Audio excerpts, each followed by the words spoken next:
How many Butterbeers, more Halloween Horror Nights, and more on episode 323 of the unofficial Universal Orlando podcast.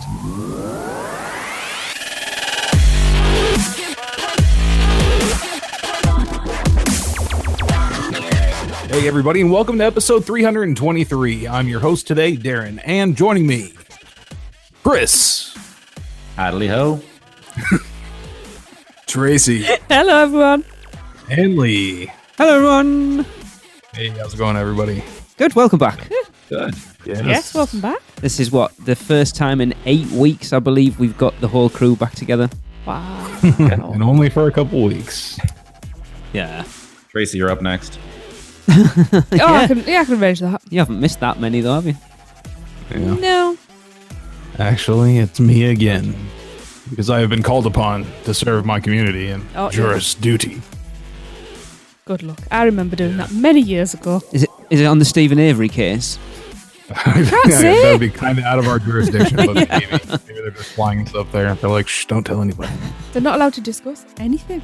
I know. Who isn't? Darren isn't. Jurors. Not allowed to discuss it. Oh, I'm not a juror yet. Yeah, exactly. And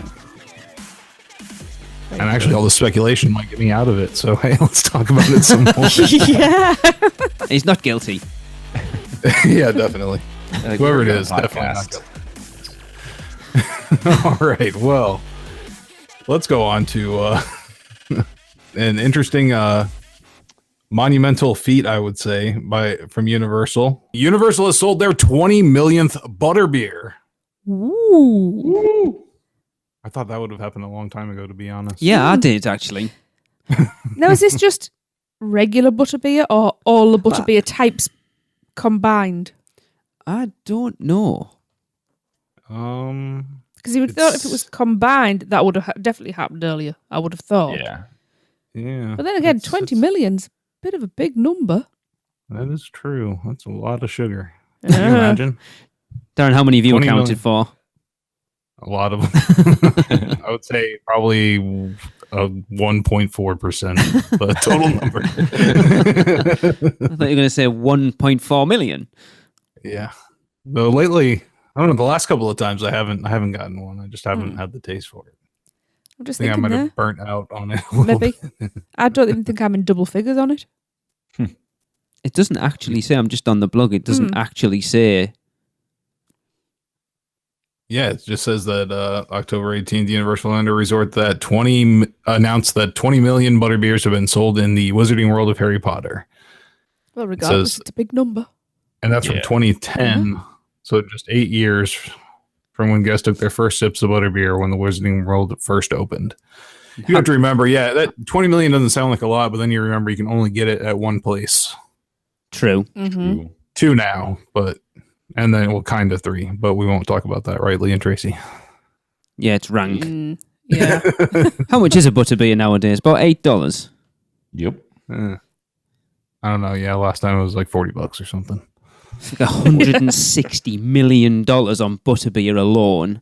Wow. It's not, because it was less than that when it first came out. So but it's somewhere in the middle. That's probably $2.99 or $3.99. Yeah. So you're probably looking at around $120 million on Butterbeer sales alone. Wow. Holy crap. That's unbelievable. And how much did they reckon? So didn't they reckon it was $250 million for how much Hogsmeade cost? So they've paid for half of that land just in selling drinks in 8 years. Wow. I can guarantee the other half in wands and everything else. Oh, and then some. Yeah, the wands have to be in billions by now. Oh, yeah. I'd imagine, yeah. Well, they're what, $30 a piece? So, yeah. I still haven't got one.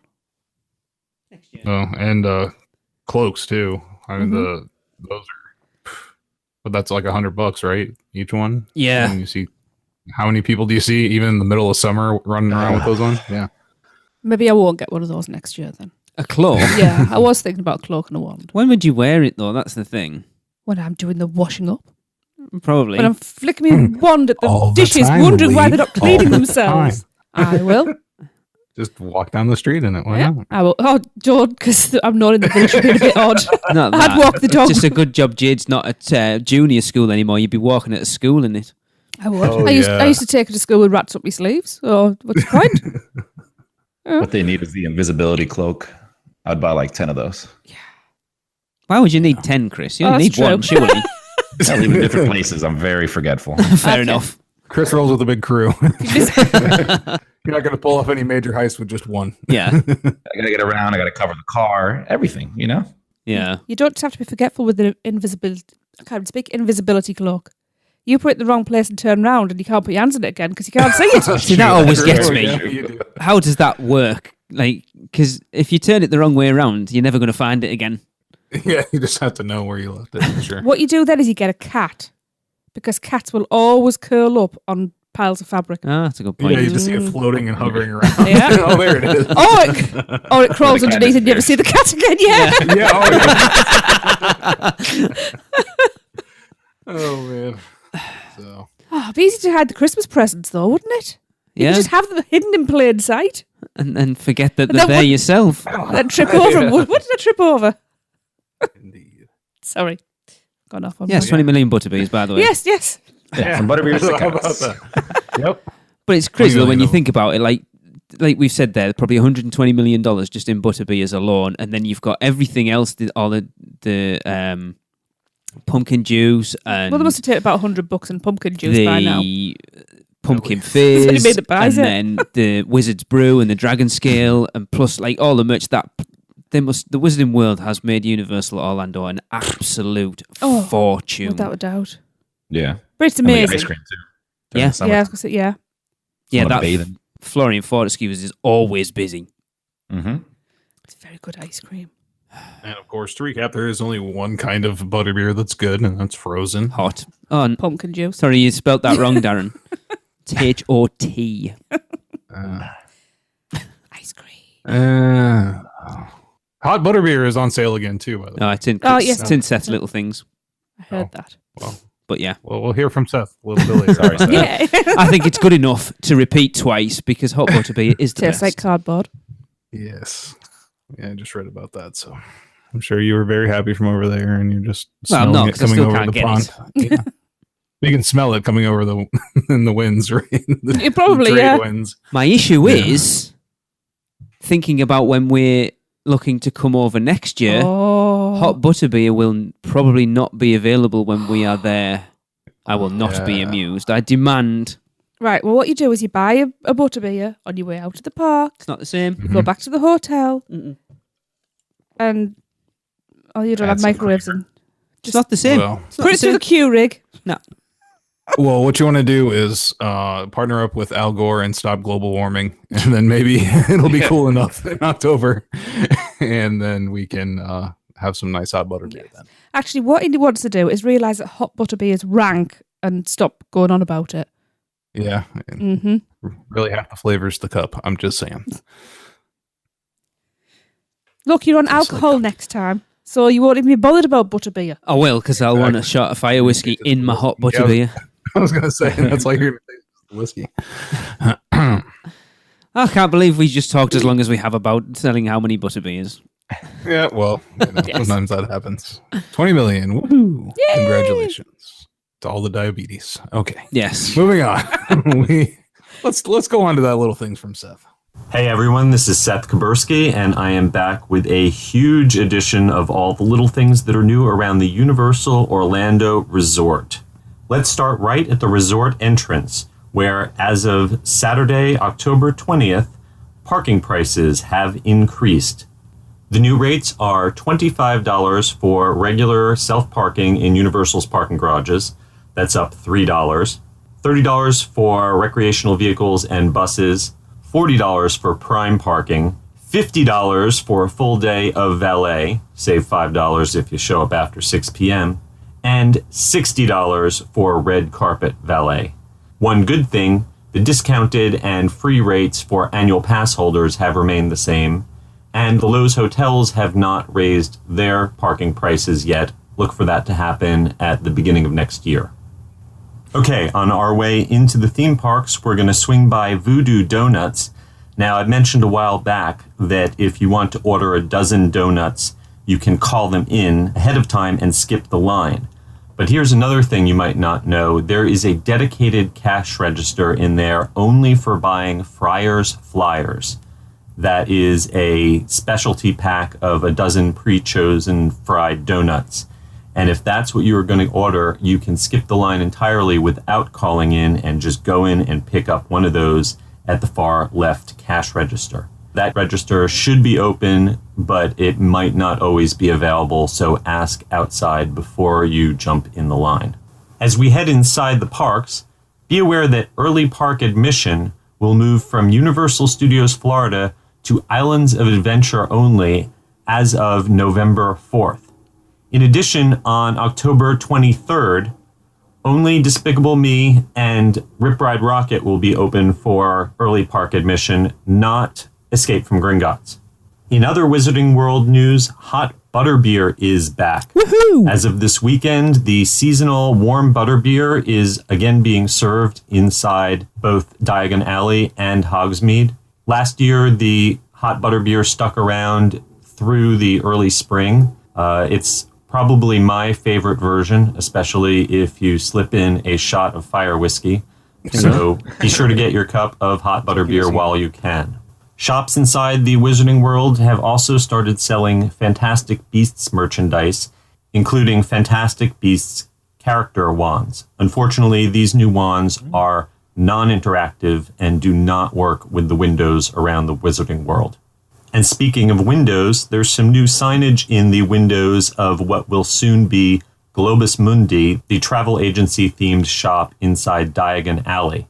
There have been some clever advertisements pasted over the windows of the upcoming shop that give a taste of what's in store. Moving outside the Wizarding Worlds, we've got word of some refurbishments around the parks.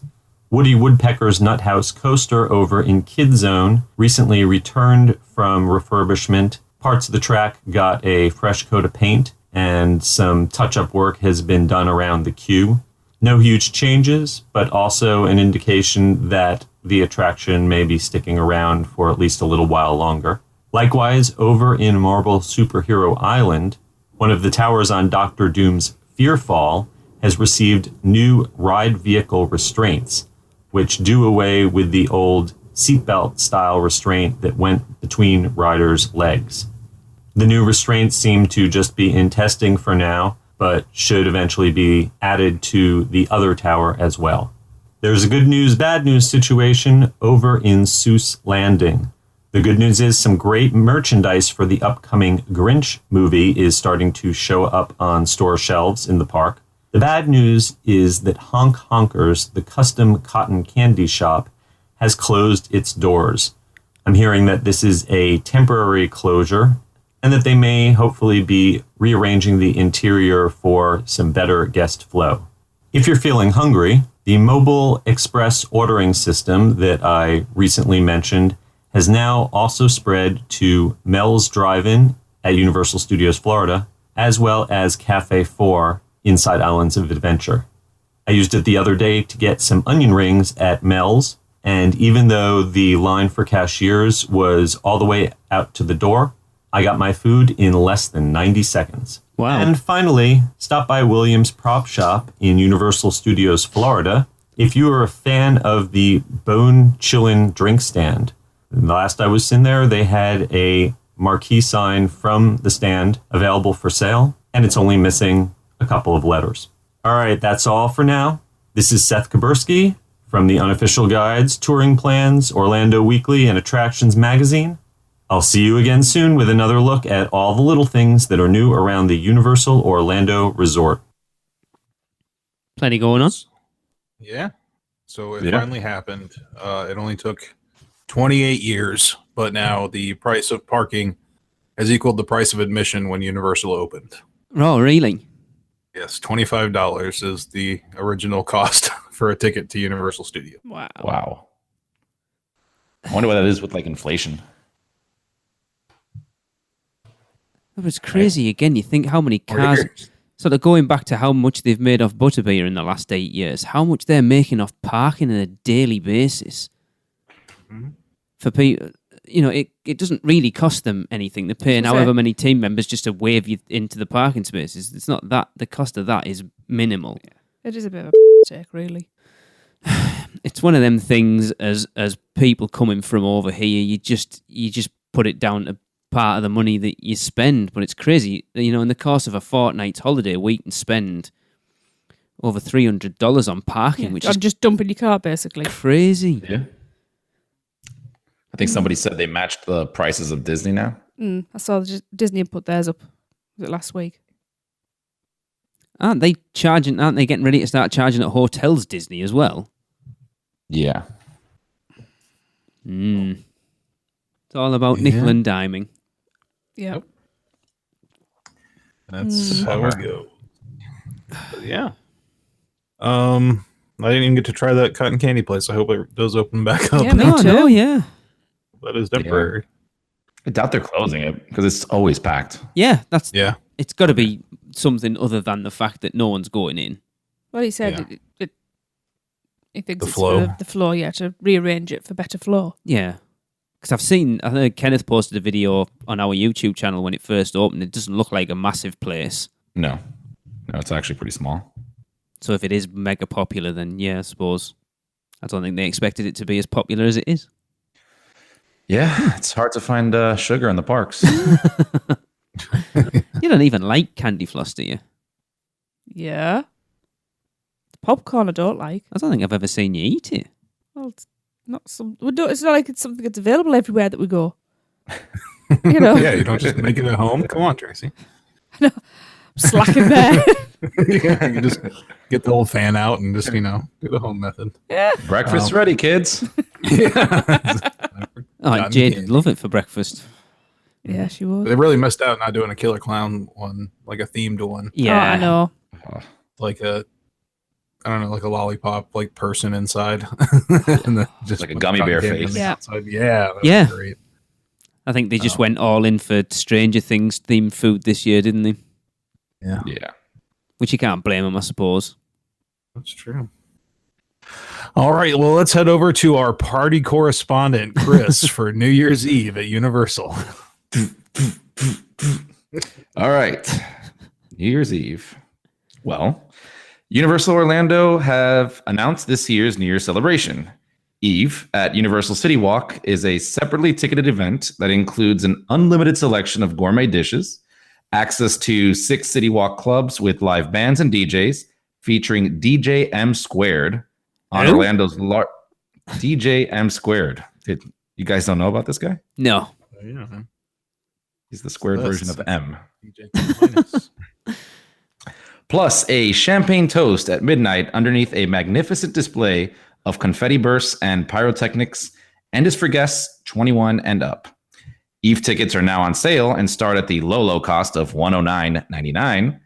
And special offers include $30 off tickets purchased before December 15th, plus a special discount for annual pass holders. VIP ticket packages are also available and include 2 complimentary drinks. Awesome. Additional premium food options, and a private viewing area for the pyrotechnic display. For tickets and event details, visit citywalk.com/Eve. Note how it doesn't tell you how much those VIP ticket packages are. Yeah, just a marginal amount more. Guests can also ring in the new year at Universal Studios Florida, where the Music Plaza stage and Central Park areas will transform into party zones featuring live music, appearances by beloved Universal Orlando characters, and essential party favors. Festivities continue as the new Lagoon Show, Universal Orlando's cinematic celebration, caps off a full day in the parks, and pyrotechnic displays blast off at midnight to mark the start of a new year. And best of all, this Universal Studios Florida event is included with your normal park admission. I've never heard anybody say party favors and just mean party favors. What's an essential party favor? Well, those are the ones you have to have. Yeah. They're essential.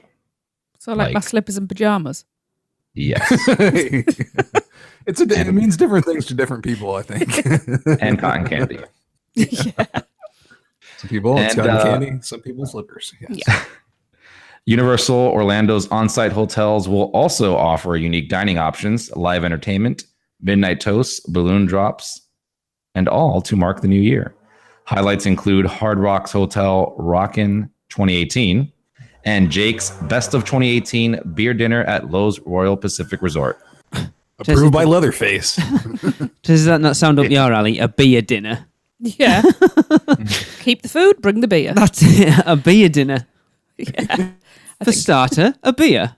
For main course, a beer. And flight. dessert is a beer. Awesome. Oh my God. Yeah. Chris, I assume, have you ever been? This is something I would have expected you out of any of us to have experienced. As the party correspondent, Yes. I've been out there for New Year's Eve. I've never done the Eve party. Right. So like we've done the parks and we've hung out at City Walk and stuff like that. But again, I don't know, we just never bothered to do that. But it's fun. If it starts at $109 and you get $30 off for before December 15th, plus an extra discount, something for annual pass holder, which I'm guessing is probably equivalent to your pass. So I'm guessing like 15% off for a premier holder. I'm probably looking at something like $50-$60 to go. That's not bad. That's not that. Yeah, that's not too bad if it's actually got like unlimited food. But what kind of food? That's what it is: pretzels and cheese or something. Oh, I could eat that much Or is worth it of pretzels and cheese. Yeah. No, see, what it says is an unlimited selection of gourmet dishes. Does that mean, how is that possible? How can you have an unlimited selection? Oh, yeah, not unlimited supply. No, an unlimited selection. So every there's mouthful could be a different No, one yeah, forever. but unlimited, Yeah. unlimited gourmet dishes. How is that possible? Well, we better go and try it. It's like literally, if I get to the end of this and I've tried all the dishes, sir, I am taking you to court. Because I to quote an episode of The Simpsons, this will be the best court case ever since the one brought against the Never-Ending Story. I will say standing outside of this party when it's done is awesome to watch. Right. Great. It's a great people watcher. I can imagine. So they just like kind of section off an area of City Walk, and the rest is still just open for everybody. Kind of. They block off, you know, where the water fountain kind of flows down in front of like the Universal Studio store there. Yeah. Oh, yeah. So they block off a huge section of that, and then they'll set up like a DJ, and they wall it off too, so it's really hard to see inside. And then they'll have, I think they have like cabanas or, you know, VIP areas that you can rent out, and then they also, all the City Walk areas up there are also included in that. So you can't go into, if I'm remembering correctly, you can't go up the clubs during New Year's unless you have that pass. Okay. Gotcha. Yeah. If that's your type of thing, I suppose it's not bad then in the end. It's not my cup of tea. Like Tracy said, we're usually in bed by midnight now. I fall asleep watching something on the TV and wake up at 5 past midnight and go, oh, Can we go to bed now? Yeah. Can we go to bed now? The dog's already usually being gone by my 2 God, hours. How so- old are we? Yeah, and I've never been one to go out for New Year's really. So Such a big I anticlimax. used to when I was younger. yeah. God, do it we're now. such a bunch of old farts.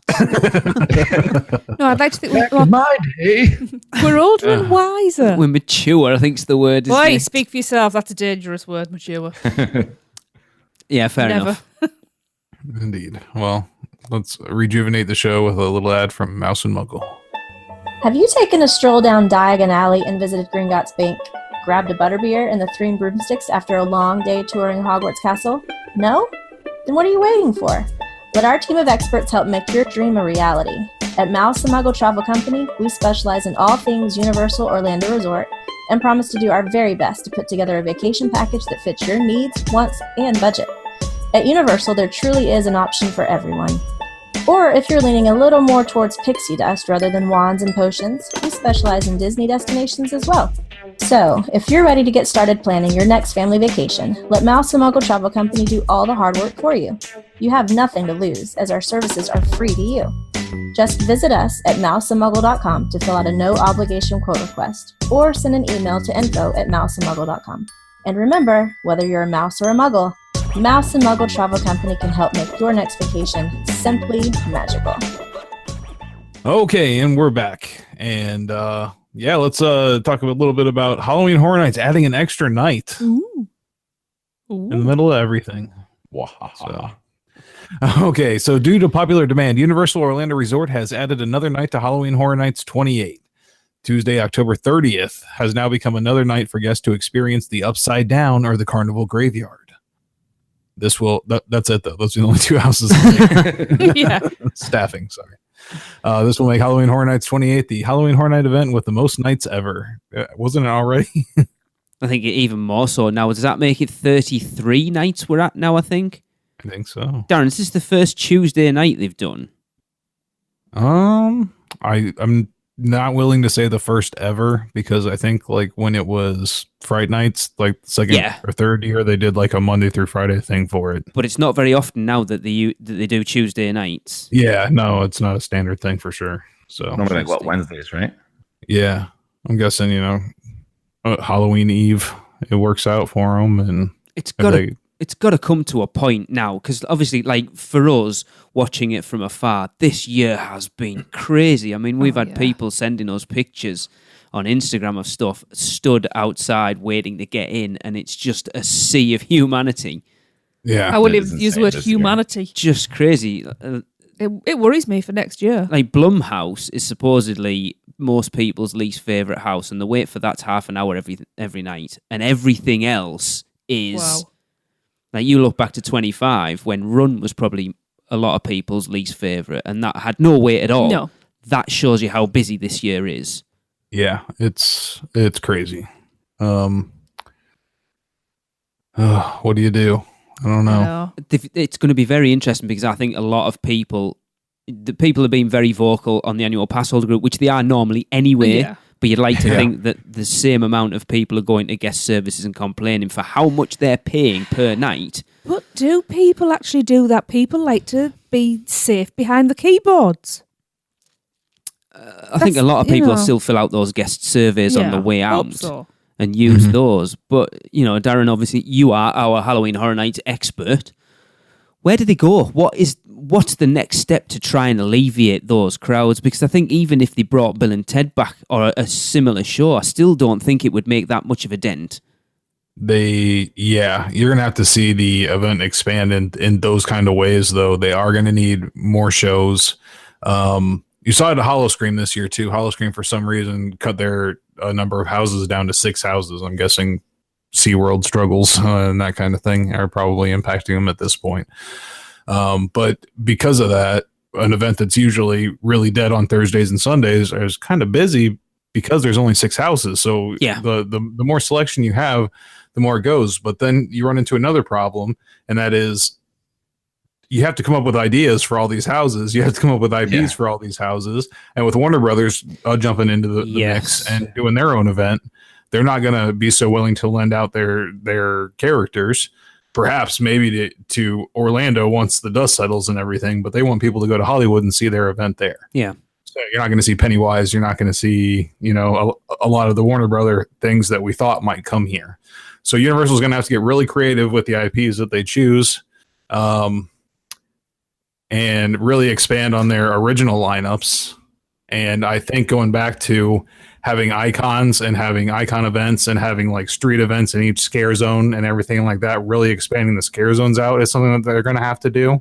Which they have, I think, over the last few years. The scare zones have become, I think we said it when we were talking to Charles Gray, that the scare zones have definitely become places to hang out in more rather than just an area. Yeah, rather than an area to walk through and get a few scares while you're going from house to house. And then you're going to have to make guests aware and push the fact that it's not a one-night event anymore. Yes. Yeah. It's a multiple-night event. You're not going to be able to do everything in one night comfortably. Yeah. Because the event has expanded to this point where we have to, facilitate so many people and, still make sure everybody's having a good time, then you're going to need 2 nights to get through it. Yeah. And that's just going to be the way it is. Yeah. To be honest, I think that really 2 nights is a bit of a push as well. You're still going to be racing around with 2 nights. It's probably becoming a 3-night event easily.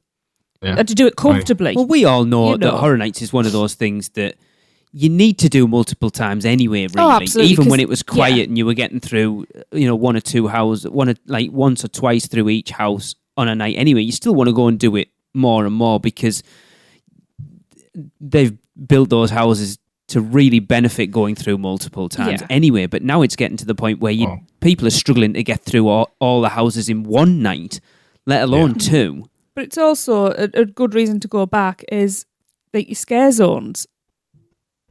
You know, different days have different atmospheres. Yeah. You know, your actors are coming in with different things have happened to them that are going to affect how they are on the day. So, yeah, you know, just go in and enjoy it. Just relax a bit and be able to. It's difficult though, isn't I it? know it's not available to everybody, but if you can, it's best to be able to take the time to just have a drink and just sit down for 15 minutes. People watch, chill out, get yourself centered again before you go back in. Because I burn myself out every time we do it because we just don't stop. Yeah. Yeah, I think the crowd kind of adds to that vibe of needing to rush through everything, you know? Yeah.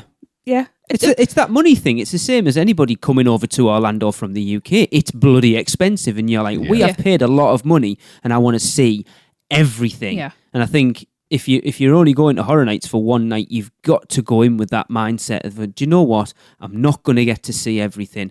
Make a plan of, these are the 4 or 5 that I really want to see. And if I get to see them, then I'm happy. If I get anything beyond that, then brilliant. Yeah, it's a bonus. Mm-hmm.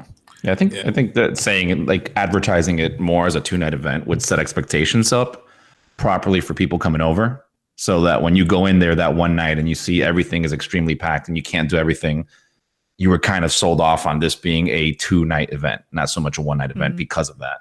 Yeah, I wonder if see, we didn't get the same tickets over here that we got the year we came. We usually get really good Horror Nights tickets, and the ticket they sort of pre-released over here was a buy one night get a night free. I wonder if that was testing the water, maybe. that maybe people from the UK, the average guest isn't coming over and going to spend 2, 3, 4, 5 nights or like a month worth of nights at Horror Nights. They might go out and do 2 nights, so they're kind of looking at it that way. If we do effectively what's a 2-night ticket, the uptake of sales on those tickets might have been more than. Well, Darren, me and you talked about it quite a lot offline. We used to get basically the same frequent fear pass that you guys get for a fraction of the cost. Oh, yeah. Like all the nights for next to nothing. Said that though, when you add in airfare, it's not next to nothing. No, but I mean, comparing like for like, No, what I it know what costs you mean, yes. someone living in America to get it, we were getting it for like 200 quid. Yeah. And I guess they just assume that, I guess most people won't use all the nights. No. So I'd love to be able they're to. doing that deal. So yeah, I don't know. It's an interesting problem to have. It's not the worst for them, I guess. No. Oh, for them, no, it's ideal. That's exactly what they want. People clamoring to get in. I mean, if you think about all the money coming, especially from RIP tours and every single additive you can do to Halloween Horror Nights, it is a cash cow. Yeah. Without a doubt. Yeah. I do think that their operations needs to look over. I don't know what is different between the California haunts and the ones here. It just felt like everything went a little smoother over there. So I don't know, because the crowds were just as big, but it never felt as like hectic and crazy. Maybe it's just the humidity that just drives everybody insane in Orlando. Are you comparing that to like Knott's Berry? Yeah, like Knott's Berry, Queen Mary. We did a few of them. They ended up WB over there as well. And despite being like packed, like some of those that we went to on the nights were very, very busy. Like everything just seemed to flow a lot better. Like everything just was a lot smoother. So I don't know exactly what it is and what the difference is between here and there. But if it's the people, if it's the crowd and just how we're used to doing things here or what. But I'll give him a plug. I know I've been listening to the theme park duo quite a lot, and Gabe's been going to a lot of them, Not Scary Farm and Fright Fest, and the Warner Brothers thing. The Warner Brothers thing seems to be a little different because it seems to be sort of pulsed a little bit more. Not mazes as such. Darren's at like a couple of them more sort of experience. Yeah, most of them. But looking at like Fright Fest and Not Scary Farm, they were kind of saying that the parks seem to be bigger. There's a lot more space in that parks. Do you think that helps? Like, because Universal, that very well could. Yeah. It feels more spread out. Therefore, people are a bit calmer, maybe. Yeah, that they keep it a little darker. The scare actors are actually out in the street scaring. They don't really take pictures or anything like that. Maybe that's another thing that needs to, go back to the way it was. But now I'm just complaining like an old man. Yeah, I think that comes from Universal using IPs, though, isn't it? You can understand why people want to take pictures with them. You can understand it. I've done it myself. Well, yeah, but even in the original Scare Zones too, they make cool looking characters, but that's what people spend most of their time doing. So Yeah. You can't win either way, because if the scare actors don't take pictures, everyone will be like, "When I just wanted to take a picture," and they wouldn't. They were rude. How do you tell someone I don't want to, but remain in character? But from the other side of it, if I'm walking through a scare zone and I don't see anything, I don't see any scares or any actors because they're all posing for pictures. Yeah, I'm not going to be happy. I think what's wrong with the old-fashioned blurry selfie as they go past you? I've got you time one. It. Yeah, right. Reagan in All Night Dying at 25. She was really good because she would kind of drift past behind you, pausing but not pausing but enough not for you stopping. to be able to get a picture, and then off she went. Which is perfect. Yeah. Yeah. It also kind of pulls people out, I feel, because they're supposed to be scaring you. But if you're posing for a picture, you're not scared of them. No. Yeah. Yeah, it's So it's an difficult. illusion that's kind of... The balance has gone there a little bit. And I think Universal have tried to a little bit with the entrance scare zone now, with that being a sort of mishmash of all the properties you've got in the park. That seems to be what they're trying to do in the production centrals, to try and give people the opportunity to take pictures there in an area it's difficult to get scares in anyway, and try and discourage people elsewhere to do it, but it's not really working. Maybe they need to have extras of these characters as meet and greets somewhere else. Maybe. For your photo ops and stuff like that. I think that's where the scare actor dining comes in a little bit. I think if they pushed it that a little bit more, Yeah. they could make that a bigger thing for people as well. Okay, let's move on to a SPEW with Tracy. Yes, we shall. This one's from Joshua Ellers. He says, "Hey Lee, Tracy, Darren and Chris. I just wanted to send a SPEW for not just one person, but the entire team working at the ET adventure last weekend. I brought my girlfriend Lucy to the parks for our usual Sunday trip, or so she thought. I dragged her over to ET for our first ride of the day, and as we got our interplanetary passports, a team member took a video of me where I proposed on our absolute favourite ride. Awesome. Aww. Oh, wow. Then, after she said yes, luckily, Yeah. the team asked us if we would like them to walk us directly onto the ride. So of course we said yes. After my fiance got over the shock and stopped crying. I hope that was good crying. I think so. Yeah. We were walked to the second loading area where people were still clapping and congratulating us, and we were put in the front row of in our own private ride vehicle. As we were getting on, we were told to go to guest services for buttons, saying we were just engaged, and team members from both parks came up to us to congratulate us and ask how I did it. On our way out at the end of the day, we stopped into Spider-Man, and the team member that loaded us told us how happy she was, and even watched the video we posted in the UUOP group. Then while we were on the ride, she went and told the entire staff working on Spider-Man, and they ensured we had a great time on the ride. That's cool. Awesome. Yeah. We did, and we had the best time at the parks either of us has ever had. We'd like to thank the awesome team at Universal Orlando for making sure of that. We both love the show and look forward to the new episodes each week. Oh, congratulations! Congrats, guys. Yeah. So yes, Joshua, and let us know your fiance's yeah. name, please. Yeah. Oh, Lucy! It did, Lucy. All It's right. my fault. Yes. So congratulations, Joshua and Lucy. We're very happy. Awesome. Yay! Oh, Yeah. Very, very cool. Yeah, that is awesome. Awesome. Yep. So awesome. Now let's go on to a rumor mill with Alicia. Hi, this is Alicia Stella with news from the Rumor Mill. Today we're going to catch up on some various rumors for both of the parks. The biggest news may be, and stop me if you've heard this before, but Kid Zone is rumored to close after the holidays. This rumor comes to us from Andy, also known as Hate to Fly, who posted on Twitter recently that it's finally going to happen this time, less than 90 days, folks, with a gif of a construction vehicle. When I suggested maybe he meant the closure of Fear Factor Live, he told me that that was incorrect. Now the rumor mill seems to agree that Kid Zone will be going bye-bye. Again. What will replace it? Leading rumor is still Pokemon. Although some are also guessing that it could be a Secret Life of Pets ride or even an entire land based on more Illumination properties like Sing. Regardless of what, unlike the original Super Nintendo World plans, this Kids Zone closure would likely leave the Animal Actor stage intact, as well as E.T. Adventure, of course, and only close down the other attractions, Barney, Curious George, and the Nut House Coaster, which unfortunately just received a new coat of paint last month. We'll see what happens in 90 days. Over in Islands of Adventure, now that the park, and our hearts, has a Sinbad-sized hole, everyone is left wondering what they'll be putting in its place. Probably nothing, actually. At least not for a little while. The Sinbad actors and stunt performers have been offered new jobs around the resort, including the upcoming Jason Bourne stunt show. The leading theory for a replacement for all of Lost Continent is still a land based on Legend of Zelda. But until the Potter Coaster opens, I can't see them closing any more attractions, even Poseidon, to make way for the new land. And I'm with Tracy that the Mystic Fountain must be saved and relocated to Port of Entry if Lost Continent is ever to close for good. It deserves to live on.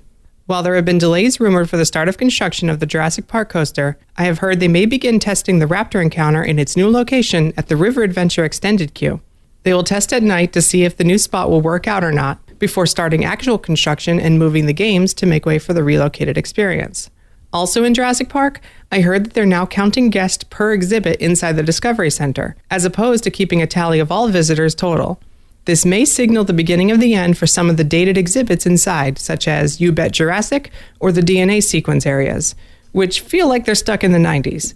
I think the nursery area is safe, but if you're a fan of any of the other exhibits in there, I'd check them out one last time this year while you still can, just in case. And speaking of Jurassic Park, there are still lots of Triceratops encounter props available at the prop shop, including the poop scoop shovel for just $300. Not sure why that one hasn't been sold yet. That's all for now. Be sure to check out the Rumor Mill articles at UUOpodcast.com. See you next time. I wish they'd just come out and say what the hell's happening with Kids Zone. Because it was this time last year that everyone was talking about it going. And yet it's still there. It wasn't that long ago we heard Barney was closing. It's still going. Yep. Yeah. Well, didn't they even... Well, from what we heard, they even told like team members at Barney that they were about to get...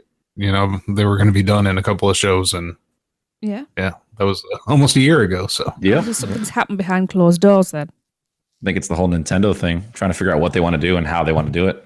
Yeah, because we still haven't really heard anything as far as, is it Japan that's getting it first? Yes. Yeah, for sure. So they haven't really broke ground already a while back. They haven't announced anything of what's going in there yet, have they? Really? Didn't they say Super Mario Land? Is that it? I don't know for sure. Still saying due 2020, but not a lot of information on it. It's kind of crazy. It's been going on a year now, and they haven't said anything. There's the announcement. It's due to open 2020 in Universal Japan, but no details. Mario Kart. They officially announced Mario Kart. Okay. It will be part of Super Nintendo World. So yeah, and then they actually had Mario on stage. That was awesome. With a very Mario-looking that was background. cool. Yeah. Just typical Universal, not really letting anything out of the bag at all about anything. Yeah. To say one of the slides say $550 million. Wow. Yeah. So I'm not Pokemon would be an obvious get. That would be, I mean, like you said, we can tie it in. Like we talked about this when it was rumors a long time ago. They can tie it in with the Pokemon Go thing and maybe revitalize that a little bit and, enhance that for the parks.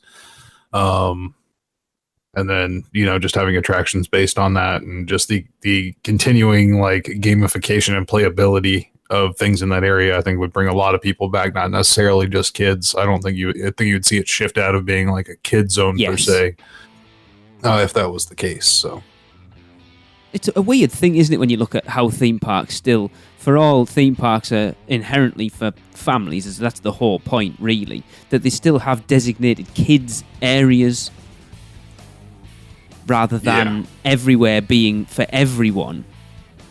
True. It's still kind of weird in 2018 to have those areas that if you've got kids, you have to go over here. Everyone else, we're over here. I mean, that's the way I prefer it, but Yeah, but sometimes when you've got kids, you want to do that as well because you're in a safe area. True. Yeah. That basically it's a dead end. So they've got to come out past you to escape. Yeah, fair enough. And it means you so can they chill can out just a go bit around. more.